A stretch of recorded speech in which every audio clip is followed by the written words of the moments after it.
अच्छा, शुरू से ही मुझे स्कूल जाना काफ़ी पसंद था। मैं कभी स्कूल मिस नहीं करती थी और समय को लेके काफ़ी पंक्चुअल थी।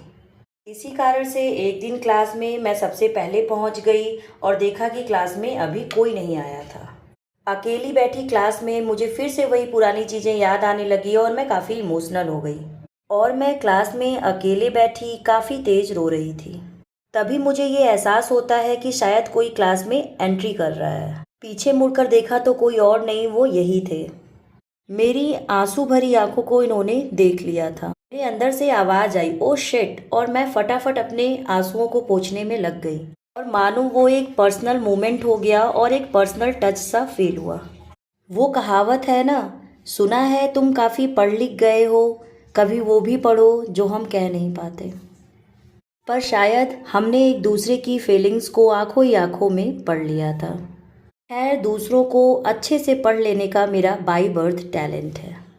ऐसे ही हम पढ़ाई में लगे रहे और एग्ज़ाम्स होते रहे। एज़ यूजुअल ये फर्स्ट आते थे और मेरे ठीक ठाक नंबर आते थे। पर प्यार जैसी चीज़ों में पढ़ना मुझे शुरू से भयंकर नफरत थी। मेरे अंदर इसकी परिभाषा सिर्फ और सिर्फ बर्बादी और ज़िंदगी का रोड़ा थी। और मुझे ये भी अच्छे से पता था कि ये भी पढ़ने में तेज है और इस चीज़ों को लेके उनके मन में भी यही डेफिनेशन होगी, क्योंकि मैं पढ़ाई के प्रति इश्क को अच्छे से महसूस कर सकती थी।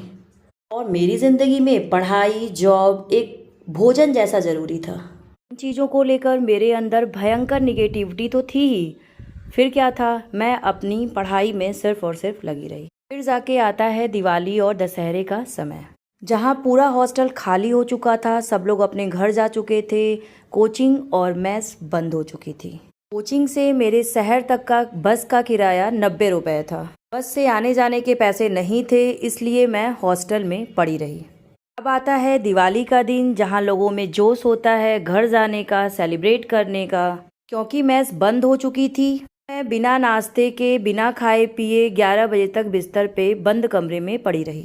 सुबह से बंद कमरे को देखकर मेरे हॉस्टल की ओनर को कुछ डाउट होता है। वो दरवाजे पे आती हैं और नॉक करती हैं। मैंने दरवाज़ा खोला और उन्होंने मेरे से पूछा, क्या हुआ बेटा, आप दिवाली पे गए नहीं घर? मेरे पास कोई आंसर नहीं था और मैंने टाल दिया। उन्होंने पूछा कि मैं देख रही हूँ सुबह से आप बाहर नहीं निकले, बाहर गए नहीं कुछ खाने पीने। मैंने झूठ मूठ का उनसे बोल दिया कि गई थी, पर सारी दुकानें फेस्टिवल के कारण बंद थी। पर सच्चाई तो ये थी कि मेरे पास खाने के लिए भी बाहर पैसे नहीं थे। यहाँ फेस्टिवल में सबके यहाँ अच्छे अच्छे पकवान बनते हैं, ऐसे ही मेरे ओनर के घर पे भी बने हुए थे। उन्होंने मुझे थाली में 56 भोग परोस के दिया। मैंने उस खाने को ऐसे खाया जैसे बरसों की भूखी हूँ।